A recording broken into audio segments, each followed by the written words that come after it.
오늘은 생명의 삶 9월 7일 본문입니다. 느헤미야 4장 15절부터 23절까지 말씀을 통해서 함께 은혜를 나누도록 하겠습니다. 여자분들이 제일 싫어하는 이야기를 손꼽으라면 군대 이야기라고 할 수가 있는데요. 오늘은 잠깐 군대 이야기를 좀 한번 해보고자 합니다. 혹시 작년 군대 다녀오셨는지 모르겠는데 저는 이제 군대를 육군 보병학교라고 이제 소위를 달기 위해서 오는 육사, 삼사, 학군, 학사 등등 이제 그런 어떤 장교 후보생들을 훈련시키는 조교 역할을 했습니다. 그러니까 일반적인 병사 훈련이 아니라 이제 그들을 데리고 전술 작전 훈련을 하는 그런 조교로서 이제 군 생활을 하게 되었는데요. 평소에는 그분들을 데리고 이제 산을 뛰어다니면서 이제 어떻게 이제 전쟁을 치러야 될지에 대한 그런 훈련들을 했습니다. 실제로 실사격도 정말로 지겨울 만큼 많이 했고요.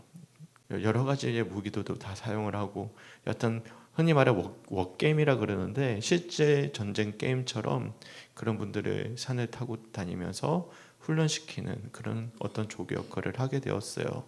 그리고 그런 어떤 훈련이 끝나고 나면 이제 훈련장을 정비하고 또 일상으로 돌아가거든요. 그러면 군인들이 싫어하는 두 가지가 있습니다. 한 가지는 뭐냐면 5분 대기조라는 이제 그게 있고요. 그리고 전투 준비 태세 훈련이라는 것이 있습니다. 이게 어떤 거냐면 5분 대기조는 이제 소대별로 돌아갑니다. 그 5분 대기조에 걸리게 되면 그게 한 주가 되든 2주가 되든 그 기간 동안은 잠을 잘 때도 전투화를 신고 자야 됩니다. 그러니까 군장을 다 준비하고 잠을 자야 돼요. 그리고 갑자기 당직 사관이 그 5분 대기조에게 급하게 연락을 해요. 그러면 5분 만에 뛰쳐나가야 됩니다. 뛰쳐나가야 되는 훈련을 하는 거예요. 그러니까 언제든지 적이 침투할 수 있기 때문에 해야 되는 것이죠. 그래서 샤워하는 것도 되게 불편해요. 5분 만에 후다닥 씻고 나와야 돼요. 언제 그게 5분 대기조 발령이 날지 모르기 때문에 그럼 5분 대기조 발령이 나면 60이라고 큰 트럭이 있거든요. 거기에 타서 어디까지 가라고 하면 거기까지 갔다 오는 그런 훈련을 하게 되는 것이고요. 전투 준비 태세 훈련은 어떤 거냐면 한 1년에 한 두세 번 합니다. 그때는 이제 대대장이나 연대장이 이제 전체 대대에 이제 훈련을 하게 되는데 그거는 말 그대로 북한이 침입했다라고 가정을 하고 각 부대 보면요 잘 모르시겠지만 초소들이 다 있어요. 그러니까 평소에는 활용하지 않는 초소들이 다 있거든요. 그러면 전투 준비 태세가 딱 발령이 되면 딱 10분 만에 모든 군장을 다 싸서 군장을 메고 또 총기도 다 분류를 받고 각자 초소가 있습니다. 산 위에 있거든요. 거기까지 엄청나게 달려가야 됩니다. 달려가가지고 이제 다 각자 위치 맡은 부분을 맡아야 되는 거죠. 얼마나 귀찮고 힘들겠습니까? 그래서 군인들이 제일 싫어하는 훈련 중에 하나가 전투 준비 태세 훈련이고 또 5분 대기조 걸리는 거거든요. 저도 그런 일들을 다 겪어봤고 지금은 몸이 이렇지만 그때는 살찔 겨를도 없습니다. 그렇게 계속 움직여야 되니까. 그런데 오늘 말씀해 보시면 마치 그런 모습 같아요. 마치 이스라엘 백성들이 5분 대기조나 전투 준비 태세를 훈련하듯이 그처럼 지금 뭘 하고 있는 것이죠? 성벽 쌓는 과정들을 우리들이 말씀을 통해서 보게 되는 것입니다. 제일 좋은 것은 무엇일까요? 적이 없는 거죠. 적이 없으면 5분 대기조 할 필요도 없고요. 전투 준비 태세 할 필요도 없습니다. 그런데 항상 우리에겐 주적이 있죠. 우리나라로 치면 주적이 어디죠? 북한이죠. 북한이 항상 우리를 호시탐탐 노리고 있는 것이고 더군다나 영적으로 봤을 때도 베드로 전서 말씀에 그런 말씀이 있잖아요. 사탄 마귀는 우는 사자처럼 삼키차를 두루 다니며 찾고 있다라는 그런 말씀이 있듯이 항상 우리의 삶 가운데 영적 전쟁은 날마다 이루어지고 있다는 사실입니다. 이것을 부인할 수 없죠. 그렇기 때문에 우리는 항상 마치 군인들이 5분 대기조나 전투 준비태세 훈련에 참여하는 어떤 심정으로 항상 영적으로 대비해 있어야 된다는 사실을 기억하셔야만 하는 것입니다. 네, 한 가지 기억하셔야 될 것은 있어요. 그건 뭐냐면 그런 찬양이 있잖아요. 전쟁은 누구에게 속했다? 하나님께 속했다라는 표현 기억나십니까?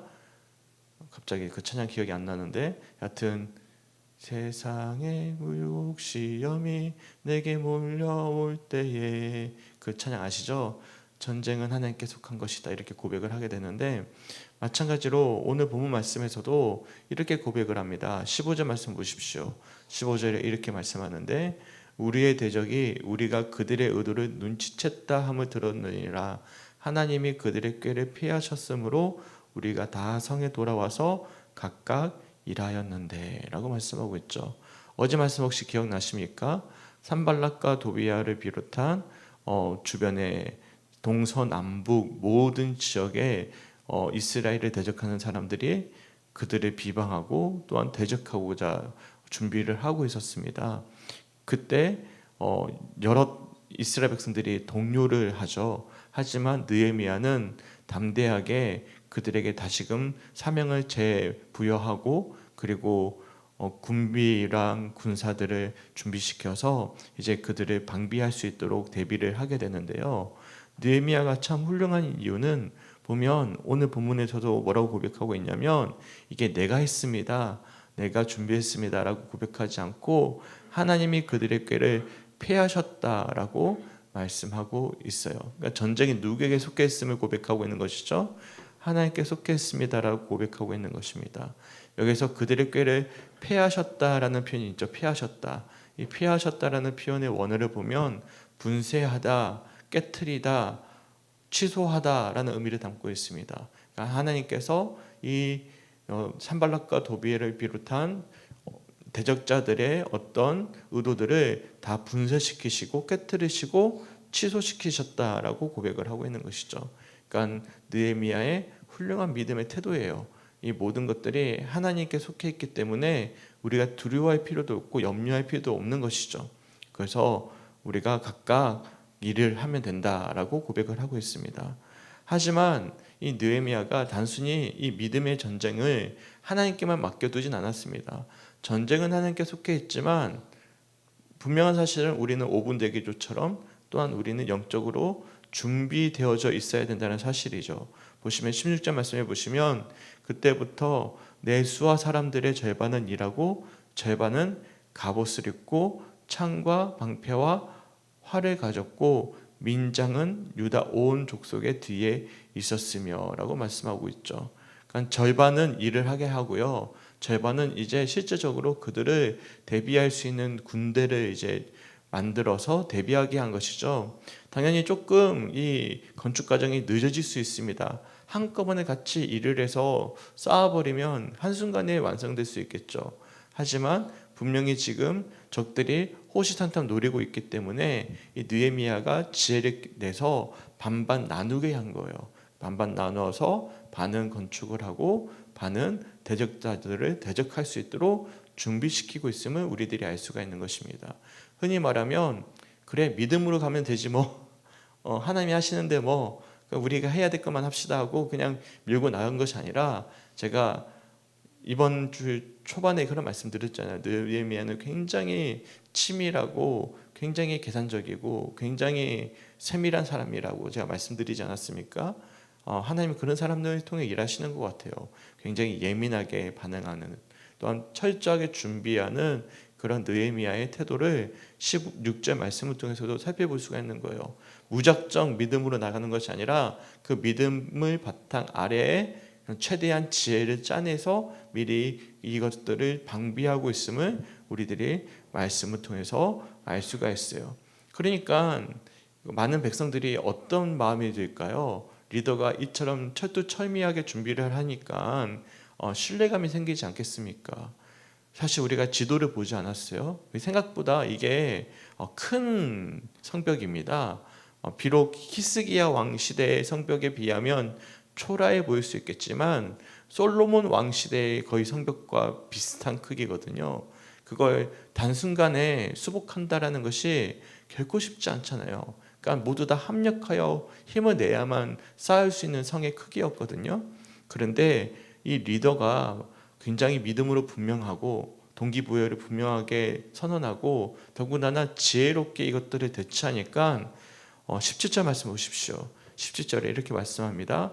성을 건축하는 자와 짐을 나르는 자는 다 각각 한 손으로 일을 하며 한 손에는 병기를 잡았는데 라고 말씀하고 있습니다. 이 본문에 보면 이제 잘 모르시겠지만 히브리어로 보면 베아하트라는 히브리어 단어가 2번이나 반복되어져서 사용되어져 있습니다. 이것을 제가 봤을 때는 각각으로 번역을 하는 것 같은데 이것을 이제 베아하트라는 단어의 원래 뜻은 어떤 뜻이냐면 하나같이 함께라는 의미를 담고 있어요. 그러니까 이스라엘 백성들이 모두 다 함께 하나 되어져서 어떻게 하는 거죠? 느헤미야의 지도에 그대로 따라왔다라는 것입니다. 그러니까 리더가 제대로 서 있고 그들에게 신뢰가 주어지기 시작하니까 그들이 하나같이 흔들리지 아니하고 성을 건축하는 자와 짐을 나르는 자는 각각 자신이 맡아야 될 일들을 하게 되는 것이죠. 더군다나 그냥 일을 한 것이 아니라 한 손에서는 일을 하고 한 손에는 뭐를 잡고 있는 거죠? 이 병기를 잡고 또한 대비까지 하고 있음을 우리들이 알 수가 있는 것입니다. 근데 칼이나 활을 잡고 일을 할 수는 없잖아요. 그러니까 18절에 보면 건축하는 자들은 허리에 칼을 차고 건축을 하는데 더 나가서 느헤미야가 굉장히 세밀합니다. 이 굉장히 넓잖아요. 어떤 부위에 어떤 장소에 산발락과 도비아가 갑자기 도발을 할지 어떻게 알겠습니까? 그래서 봉화대 아십니까? 봉화대? 잘 모르시나요? 네, 압니다. 네, 반응을 보여주셔야 제가 압니다. 말해놓고는 반응이 없으면 모른다고 생각하니까 늦어지는 거죠. 네, 봉화대 알죠. 마찬가지로 어떻게 하냐면 나팔수를 세우게 된 것이죠. 나팔수를 세워서 어디서 어디에 누가 오는지에 따라서 나팔을 불러서 이 부분들을 우리가 대비를 할 것을 이야기하는데 이 부분도 이 느헤미야가 나팔수를 불러서 이제 이것을 대비하는 이 모든 과정들을 이렇게 신앙적으로 고백을 합니다. 20절 말씀 보십시오. 이렇게 말씀해요. 너희가 어디서든지 나팔 소리를 듣거든 그리로 모여서 우리에게로 나오라. 우리 하나님이 우리를 위하여 싸우시리라 하였느니라 라고 말씀하고 있죠. 우리 하나님이 우리를 위하여 싸우시겠다라고 말씀하는데 이것은 이 성전의 개념으로 이제 치환해서 이스라엘 백성들에게 이제 말씀해 주고 있음을 그들에게 각인시켜 주고 있음을 우리들이 알 수가 있는 거예요. 그러니까 달리 표현하면 이것도 동기부여죠. 너희가 지금 하고 있는 이 모든 나팔수를 세우고 한 손에 칼을 들고 한 손에 병기를 들고 또한 그 일할 수 있는 도구들을 들고 일을 하는 것은 다 하나님이 우리를 위해서 싸우시기 때문에 가능한 일이다라는 동기부여를 하고 있음을 우리들이 말씀을 통해서 묵상해 볼 수가 있어요. 그러면서 21절 말씀을 보시면 새벽부터 늦은 저녁까지 그들은 창을 잡고 공사를 하기 시작합니다. 더군다나 22절 말씀을 보시면 그들이 일이 끝나고 나면 또한 예루살렘 안에서 잠을 자는데요. 그냥 자지 않습니다. 23절 말씀해 보시면 옷을 벗지 않고 심지어 물을 기르러 갈 때에도 각각 경기를 잡았다. 그러니까 제가 이 말씀을 보면서 뭐가 어젯밤에 떠올랐냐면 군대에서 5분 대기죠. 5분 만에 뭔가 적이 튀어나오면 뛰쳐나가야 되는 그런 훈련 방법이 떠올랐던 것이죠. 이처럼 이스라엘 백성들이 느헤미야의 믿음과 철저한 계획 속에서 일사불란하게 이 모든 성벽을 건축하는 과정들을 일하고 있음을 우리들이 알 수가 있는 거예요. 근데 이게 너무나 놀랍죠. 왜냐하면 제가 여러 차례 말씀드렸지만 이게 단 한순간에 변화된 거예요. 원래 이스라엘 백성들은 패배주의에 넘어져 있었습니다. 산발락과 도비아가 어제 어떻게 그들에게 그 미혹을 하고 조롱을 했습니까? 2절 말씀 혹시 기억나십니까? 미약한 유다 사람들이 하는 일이 무엇인가? 스스로 견고하게 하려는가? 제사를 드리려는가? 하루의 일을 마치려는가? 불탄 돌을 흙무더기에서 다시 일으키려고 하는가? 라고 조롱하지 않았어요. 이런 조롱이 가능한 이유가 무엇 때문입니까? 지금까지 그들이 그렇게 살았기 때문입니다. 미련하고 약하고 불탄 돌 그대로 두고 제가 말씀드렸잖아요. 그들이 쌓고 있는 성벽이 뭐 멀리 있는 곳을 쌓은 것이 아니라 대부분은 각자 자기 집 앞에 있는 성벽을 쌓았다고. 집 앞에 지금 성벽이 다 무너져 있고 불타 있는데도 불구하고 그들이 모두 다 패배 의식에 젖어들어 있어서 사실 성벽 과정을 쌓는 과정을 손 놓고 있었단 말이죠. 그러니까 패배 의식에 다 사로잡혀 있었단 말이죠. 근데 단 한순간에 이 모든 것들이 다 일사불란하게 변화되어졌다라는 것입니다. 누구를 통해서 이 모든 일들이 가능한 것입니까? 기도의 사람, 그리고 믿음으로 온전히 준비되어진 이 한 사람, 바로 느헤미야. 이 느헤미야의 영적인 동기부여를 통해서 이 모든 일들이 한순간에 변화되었다라는 것이죠. 그랬더니 얼마나 이 산발락과 도비아를 비롯한 대적자들이 놀랬겠습니까? 얼마나 당황했겠습니까? 정말로 흔히 말하면 생각지도 않던 평소에 관심도 안 가지던 패배자들이 갑자기 일어나서 자신들을 대적한다고 성벽을 쌓는데 얼마나 당황스럽겠습니까? 그러자 그들이 이처럼 격렬하게 저항을 하고 있음을 우리들이 알 수가 있는 것입니다. 우리 믿음 생활도 마찬가지입니다. 우리가 혹여나 평소에 패배주의나 영적인 낙심과 절망 가운데 넘어져 있다가 다시금 일어서고자 할 때면 마귀는 화들짝 놀라는 것이죠. 그리고 우리를 그냥 가만히 내버려 두지 않습니다. 첫째로는 어떻게 오죠? 조롱해요. 너가 뭔데? 너 지금까지 한 게 뭔데? 너 지금까지 제대로 못했잖아. 너가 해야 될 일들을 제대로 못했잖아. 너 믿음 있는 거 맞아? 그렇게 하면서 우리를 스스로 자괴감이 들도록, 자책감을 가지도록 공격하기 시작하죠. 그래도 우리가 믿음으로 바로 서고자 할 때는 이제 실제적인 위협을 가합니다. 그게 물질적인 문제이든 건강의 문제이든 그게 관계의 문제이든 아니면 여러 가지 영적 어떤 시험이든 여러 가지 방법으로 우리를 실제적으로 내버려 두지 않는 것이죠. 근데 우리들에게 기억해야 될 것이 있습니다. 누가 우리를 택하여 주시고 우리를 불러주시고 자녀 삼아 주셨습니까? 우리 예수님이 우리를 위해서 이미 핏값을 주고 사신 귀한 하나님의 자녀들이고 군사들이란 사실을 기억할 수 있는 우리 성주교회 성도들이 되었으면 좋겠습니다. 그럴 때일수록 우리들이 두 가지를 가져야 될 것이 무엇이죠? 한 가지는 제 말씀을 붙잡아야 되는 것이고 한 가지는 각자에게 주신 은사들, 각자에게 주신 달란트들을 우리가 허비해서는 안 되는 것이죠. 그리고 반드시 기억하셔야 될 것이 있습니다. 오늘 본문 15절부터 23절까지 말씀에서 이스라엘 백성들이 어떻게 하고 있죠? 21절 말씀처럼 동틀 때부터 별이 나기까지 창을 잡았다 라고 말씀하고 있잖아요. 그러니까 헌신과 결단 없는 결과는 없다라는 것입니다. 헌신과 결단이 없다? 그냥 하나님이 하시겠지라고 무작정 맡겨둔 것이 아니에요. 그러니까 믿음을 가지고 하나님의 전쟁이라는 사실을 선포했지만 그들은 이른 새벽부터 늦은 밤까지 심지어 잠을 잘 때 옷을 벗지 않고 물을 기르러 갈 때에도 병기를 가지고 갈 만큼 그들은 모두 다 하나같이 헌신되어져 있었고 결단하고 있었다는 사실을 기억할 수 있는 성주교회 성도들이 되었으면 좋겠어요. 그것도 느헤미야 혼자서 한 것도 아닙니다. 느헤미야 혼자서 어떻게 그걸 감당할 수가 있습니까? 제가 말씀드렸잖아요. 17절 말씀에 다 각각 하나같이 함께 베이아트라는 단어가 두 번이나 반복해서 강조되어져 있다고. 그러니까 서로 함께 이 모든 일들을 감당했다는 사실을 또한 우리들이 기억해 본다면 이 느헤미야 말씀을 통해서 교회가 어떻게 세워져야 되고 또한 회복되어져야 되는지에 대해서 우리들이 깊이 묵상해 볼 수 있다라고 생각을 합니다. 소망하기는 우리 성주교회 성도님들이 각자 맡겨진 은사와 또한 달란트와 사명들이 다 다르실 거예요.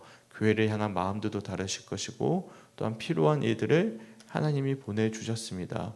근데 우리가 혹여나 영적인 게으름과 나태함, 더 나아가서 제가 말씀드렸지만 우리가 믿음으로 세워지고자 할 때 마귀는 내버려 두지 않는다고 약점을 공격합니다. 각자 우리가 영적으로 바로 서고자 할 때는 계속해서 우리를 공격하기 시작하는 거예요. 그럴 때 우리가 어떻게 해야 되는 것이죠?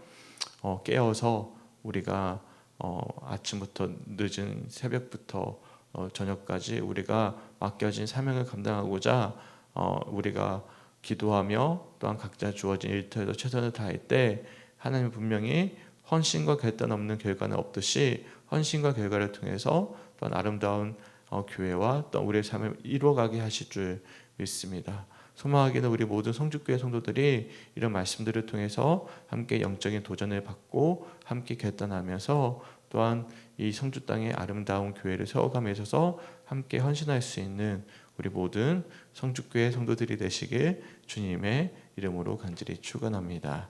아멘. 감사합니다. 근데 오늘 제가 이인영 집사님 반응을 보여주셨는데 반응 좀 보여주세요. 제가 잘 몰라요. 이게 말씀을 전하다 보면 이게 듣고 계시나 안 듣고 계시나, 특별히 새벽에는 어쩔 수 없다라고 생각은 합니다. 근데 새벽 말고요, 주일날도 그렇고 수요일날도 그렇고 하다 보면 다들 이렇게 보고 계시는데 제가 이 잘 듣고 계시는 건가 없는 건가 잘 모를 때가 있어요. 반응을 보여주셔야 돼요. 그래서 저 부흥회 때 되게 싫어했던 게 있거든요. 아멘 좀 하십시오 막 그런 말 있잖아요. 근데 되게 싫어했는데 지금 조금은 이해가 됩니다. 이게 반응이 없으면 이게 굉장히 어렵구나. 다음에 한번 서보십시오. 반응 없이 가만히 천하만 보고 있으면 얼마나 이게 민망한지. 그러니까 반응을 조금씩 보여주시고, 오늘 새벽은 괜찮습니다. 새벽은 반응 안 보여주셔도 돼요. 그런데 일반 예배 때는 반응을 꼭 보여줄 수 있는 우리 성주교회 성도들이 되었으면 좋겠습니다. 우리 함께 기도했으면 좋겠는데요. 토요일은 삶을 위한 기도입니다.